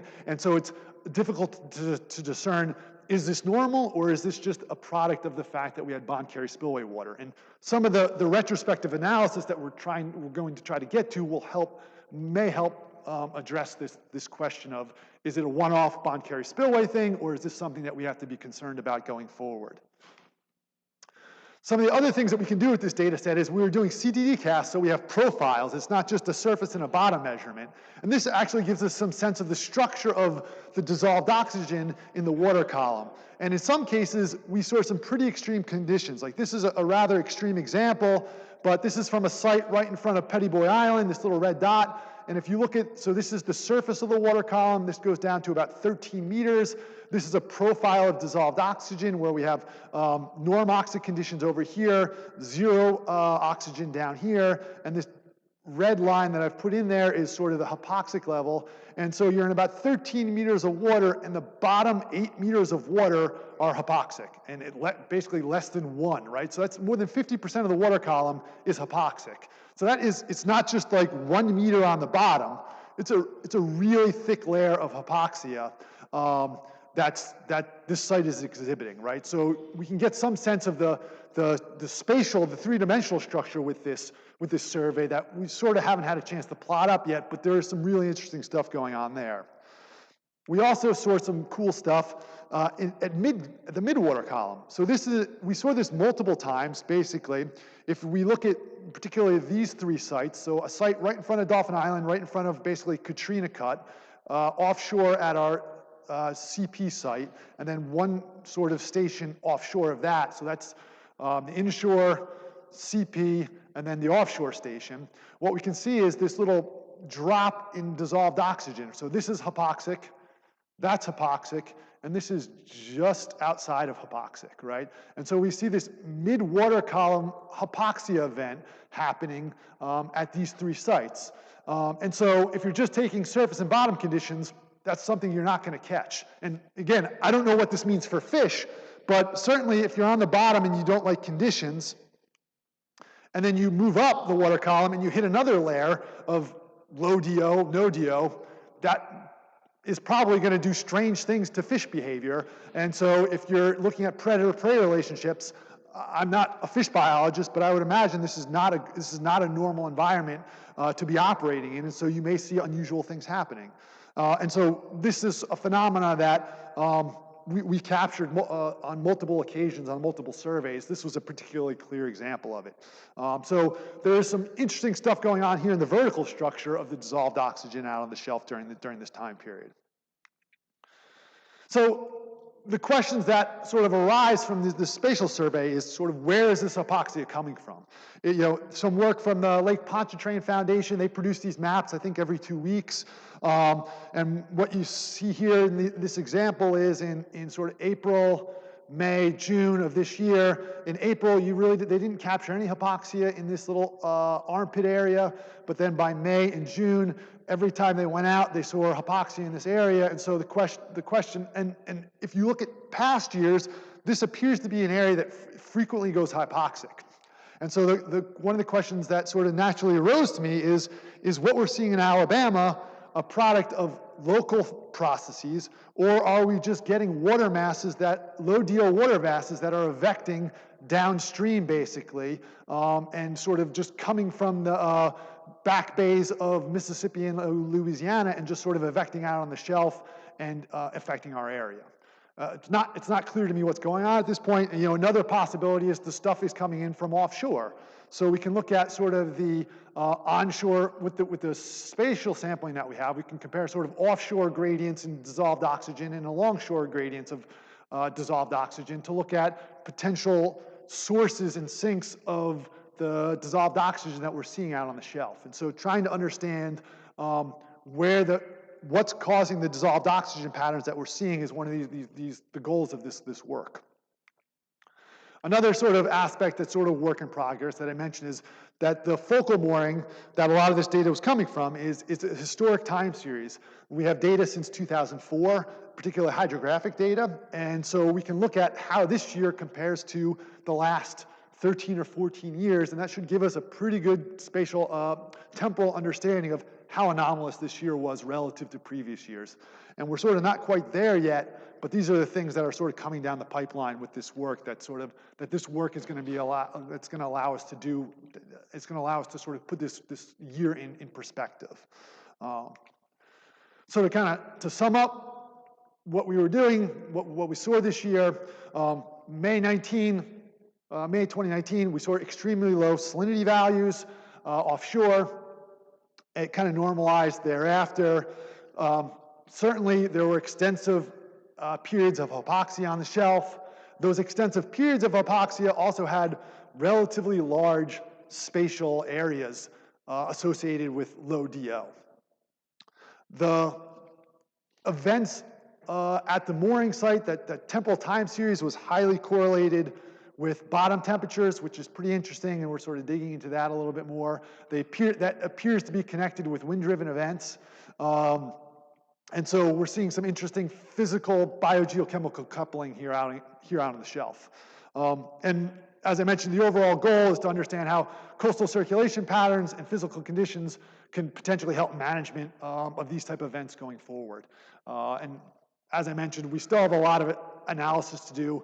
There's water, as I mentioned, we were collecting water, so we have nutrient data, we have suspended sediment data, we have chlorophyll data that couples with a lot of these sampling efforts. We're in the process of working all that data up.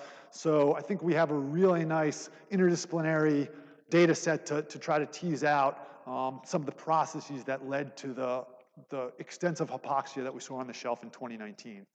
And with that, happy to take questions, but I just want to acknowledge some of the support, as I mentioned at the beginning of the project, Mississippi, Alabama Sea Grant, NOAA Restore Science Program, the National Centers for Ocean Science came through with a little bit of harmful algal bloom spreading. That was sort of my a collaborator, Allison Robertson.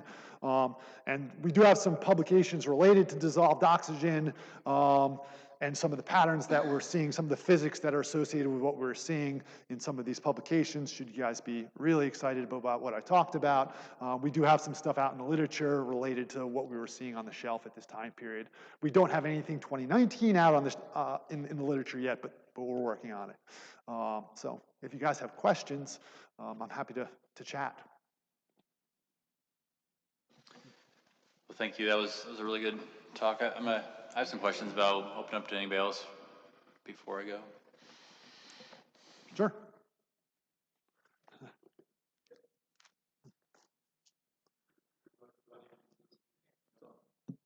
Yeah. I've got a lot of questions, but the first one I'm curious about. I see you've got a paper talking about Mobile Bay, and I guess I'd always assumed that the salt water being drawn into the bay by the fresh water flowing offshore was well oxygenated, and I guess we can now be disabused of that assumption. Yeah. So what effect does that? This paper right here by my graduate student, he's now my postdoc. We actually show some time series data. We actually see the water conditions offshore being, when they're low DO offshore, when you have upwelling conditions, it actually pulls low dissolved oxygen water to the mouth of Main Pass. And then once it gets in the ship channel, it's isolated from the atmosphere, so there's no way to reoxygenate that water, and it goes hypoxic in the ship channel. So that's a real, that's fascinating because of, and John Maresca and I have talked about, what's going on with the low DO in the bay and how it's affecting. I'm in the oyster business, and so the oysters in Mobile Bay are not doing too well, and so this is very, very interesting from the standpoint of why is this, knowing that we've got this 100+ year history of low DO in Mobile Bay, what's changed? 100+ years ago we had oysters, now we don't. So, this may be. Yeah, if you think about from a management issue, the fact that shelf conditions are being evicted into some of these back bays, it sort of brings the multi-state issue at hand, right? All the states need to be getting on the same page if conditions on the shelf are getting evicted into, Mobile Bay or Mississippi Sound or one of the Florida bays, right? And so conditions on the shelf appear to matter to these estuaries. And so there is definitely good reason to be coordinating state efforts. That's fascinating. And the follow-up to that is, given what we know about the plans in Louisiana to divert sediment and water to build land and renourish the coastal zone, to what extent is this going to become an ongoing problem? Whether or not we have, this, if we're in a wet period and continue to have these Bonnet Carré and Mississippi River outflows at very, very high levels, if we're also spilling water into the bight, is this something that we're going to see practically every year, kind of like what you mentioned with the dead zone off western Louisiana and Texas? Yeah, so one of the things you could do is you could talk to Louisiana about when they release this water, right? Because the seasonal circulation, it's pretty standard. There's a lot of work in the spring and summer. The circulation brings material from sort of Louisiana in our direction, right? So if you're releasing Bonnet Carré Spillway water in the summertime, it's most likely going to hit this area in particular. There's been some good work by some folks at USM that have looked at the 2016 spillway opening, and that was in January. And what you see in that data, the preliminary data that I've seen, it sort of comes out and it goes behind the chandeliers and sort of comes out over here. And that's because the seasonal circulation is such that in the fall and winter, everything sort of heads this way and down. Now, it's intermittent, right? There's cold fronts, and it changes, but in general, the mean circulation in the winter and fall is in this direction. So it's sort of like if Mississippi and Alabama want to keep the sediment that Louisiana is releasing in Louisiana, say, release it in the fall and the winter. That's where it's going to go, most likely. And so, you know, there are things you can think about if you want to try to control where sediment's going, how it's going. You know, I don't want to step into the messiness of any of that. Like, you're saying sediment, you mean low salinity, or are you really saying sediment? Well, the sediment's going to track to some extent to where the fresh water goes until it starts, you know, falling out. But the initial sort of blast of sediment is going to track to some degree with some of the salinity. And so everything sort of, you know, if you put a drifter in the water in fall and winter, it most likely is going to go down and around. If you put a drifter in the water in the spring and summer, it's most likely going to go up and around. And so, you know, seasonal circulation is pretty consistent in this area. That sort of this seasonal circulation pattern is pretty well established. Thank you. Yep.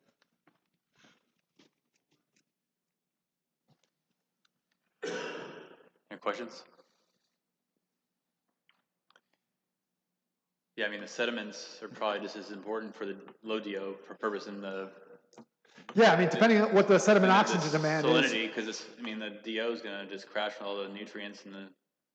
Yeah, I mean, like what you can see, like when you do these CTD casts, the CTD will come down, you'll drop it through the water column, it'll hit the bottom, and as soon as it hits the bottom, it fluffs up the mud, and the mud just draws down the DO. And so it's like you can't take, like, you have to cut the data, you know, a little bit before it hits the bottom, because as soon as it disturbs that bottom, that sediment oxygen demand just goes crazy, and you see your DO drop pretty rapidly. And so, you know, sediments are a big component into the shelf DO issue, and sort of knowing where the sediments are going to go. Yeah, you can predict where it's yeah. going to be low DO. Yeah. So I mean, we were seeing a lot of hypoxia this year, and I know Mississippi, Scott Milroy in Mississippi has been collecting data in parts of on the shelf in parts of the Mississippi. And some of the stuff I've seen him present, it does look like we do see a lot of hypoxia in this area that I just don't think it's the same. There's not the same awareness as there is in the Texas-Louisiana shelf, and I think we're getting there, but it's kind of slow in coming. I had a question. You have a lot of data, and I mean a lot to analyze and display. It's very difficult to display a lot of data. Some of your wind event data, it'd be good to show the DO tracking with the wind, you know, of magnitude and direction that on the same graph. That'd be really cool to look at. Yep. I did a lot of diving in Alabama, and my advisor, PhD advisor in Alabama, would probably tell you this story. Told me about 100 times, but he was diving off Alabama. When you go down, you know, 100 feet, let's say, you're just going down. You have about 10 different layers going different directions, and current and different layers of sediment that are just like cloudy in the mid layer, and then clear in the bottom, or murky, you know. Yep. It just varies.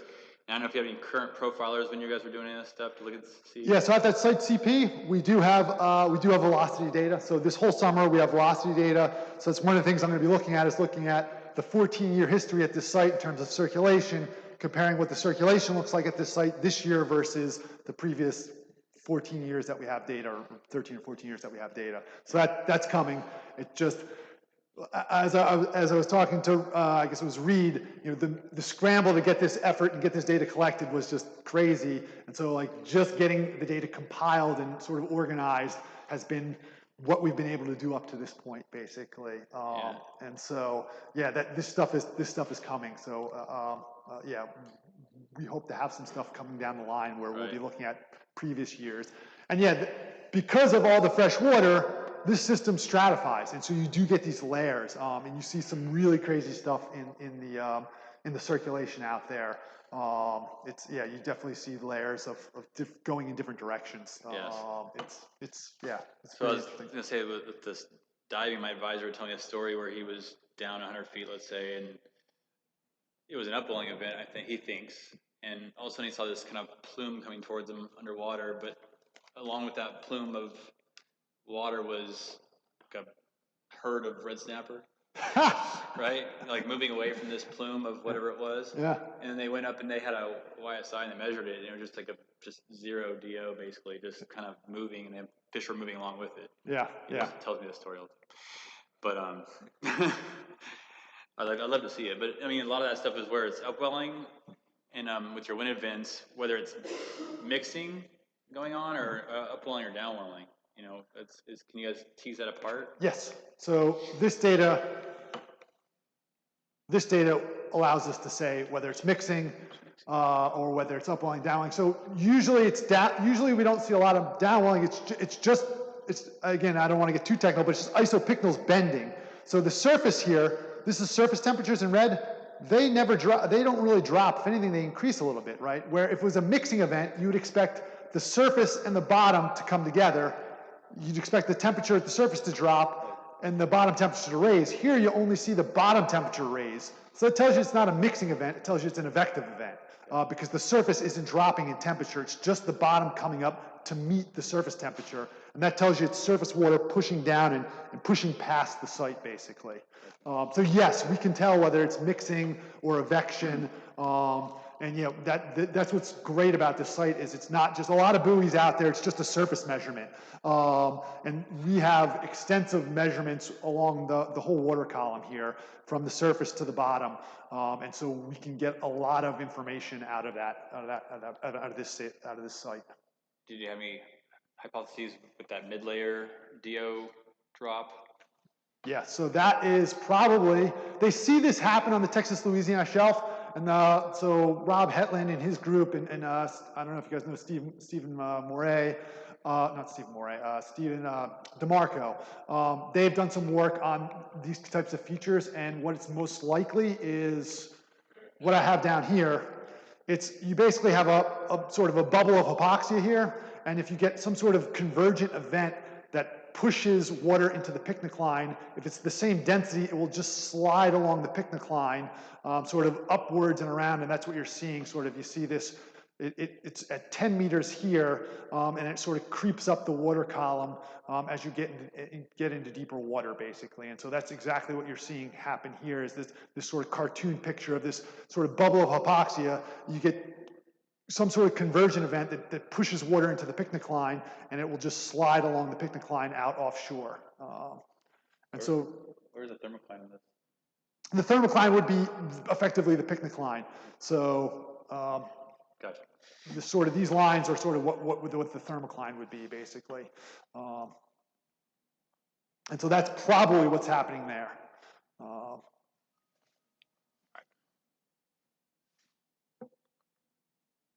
Questions? Thank you.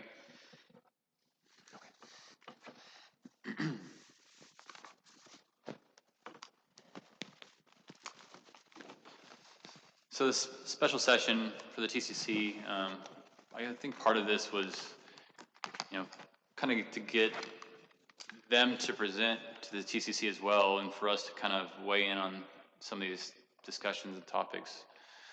I mean, that's part of, I think, what this should be for, next time going forward. So I could hear from us and maybe comment and all that. But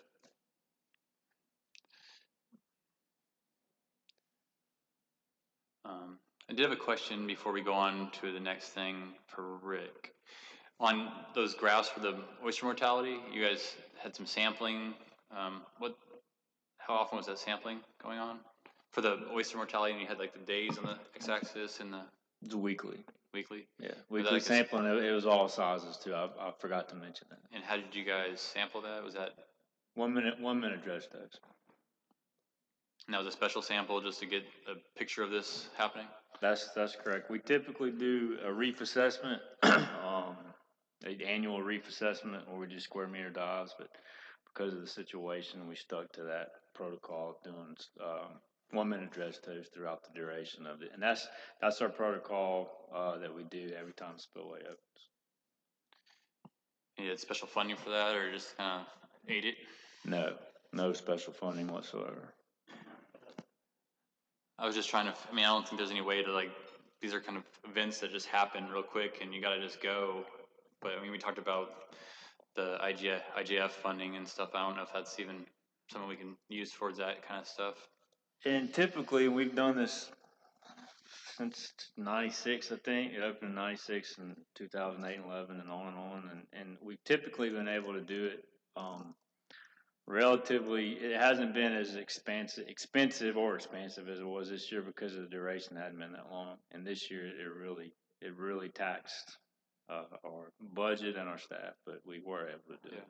That was an impressive data set. That's really important, I think, to inform us of what kind of combination of variables, though. You had temperature, which kind of really hit it with the salinity dropping too, but just kind of informs us where those limits are for where those mortality rates just take off and you can't, come back.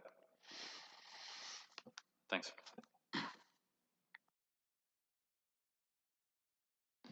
So we have other business. If anybody has any other business, we can bring it up now. We're all burned out. Okay. Not good. So if I get a motion to adjourn, we can go that route.